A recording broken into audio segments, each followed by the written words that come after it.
किसी के पैर पड़ने से शिर्क नहीं होता, किसी के पैरों को चूमने से शिर्क नहीं होता, किसी के हाथ चूमने से शिर्क नहीं होता, दरगाह के गोल फिरने से शिर्क नहीं होता, नीचे मुंडी ऊपर पैरा करके हाथों पे चला भी तो शिर्क नहीं होता। को हमें समझना पड़ेगा शिर्क क्या है। शिर्क की दो अकसाम है, शिर्क अकबर, शिर्क असगर। शिर्क अकबर अब क्या आता है, इसमें चार चीजें आती है। सबसे पहली चीज इसमें आती है शिर्क फिल इबादा, दूसरा आता है शिर्क फिल दुआ, तीसरा आता है शिर्क फिल मोहब्बा, चौथा आता है शिर्क फिल रबूबिया। पहला और दूसरा शिर्क फिल इबादा, शिर्क फिल दुआ, एक ही आयत इन दो शिर्क फिल दुआ, शिर्क फिल इबादा को जो है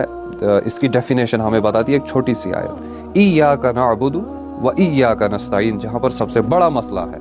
कि अल्लाह हम तेरी ही इबादत करते हैं और तुझ ही से मांगते हैं। तो अब जो अल्लाह के अलावा किसी की इबादत करेगा और किसी को मांगेगा तो वो शिर्क फिल इबादा आएगा और शिर्क फिल दुआ आएगा।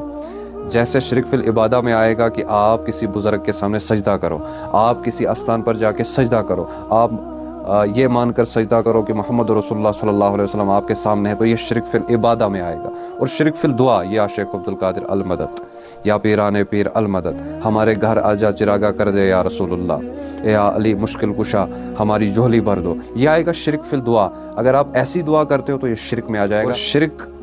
के बारे में अल्लाह रब्बुल इज़्ज़त ने कुरान में फरमाया कि जिसने भी शिर्क किया है उस पर मैंने जहन्नम को वाजिब कर दिया है और ऐसे शख्स के लिए जहन्नम की आग तैयार है। छोटा मसला नहीं है ये। और फिर आता है तीसरा शिर्क फिल मोहब्बा, किसी से मोहब्बत, जैसे आप किसी पीर के पास जाते हो,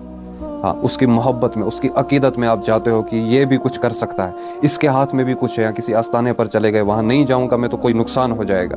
तो इस पीर के पास मैंने जाना ही जाना है, कोई मन्नत मैंने रखी है, इस पीर का मेरे पे बहुत बड़े एहसान है, इसने बहुत सारी चीज़ों का इख्तियार, आप जो है उसको वो सब चीज़ों का इख्तियार देते हो जो सब अल्लाह रब्बुल इज़्ज़त करते हैं, तो इसको शिर्क फिल मोहब्बत आएगा, मोहब्बा आएगा कहने कि आप उसके पास इतनी मोहब्बत के साथ, इतनी अकीदत के साथ जाते हो कि वो भी कुछ कर सकता है, नहीं, ये शिर्क में आएगा। फिर आता है शिर्क फिल रबूबिया, कि इस दुनिया के निज़ाम को चलाने वाला कोई है, अल्लाह के सिवा भी इस दुनिया के निज़ाम को चलाने वाला कोई है। जैसे आप कहते हैं कि हुज़ूर पाक सल्लल्लाहु अलैहि वसल्लम आज भी इतनी ताकत रखते हैं कि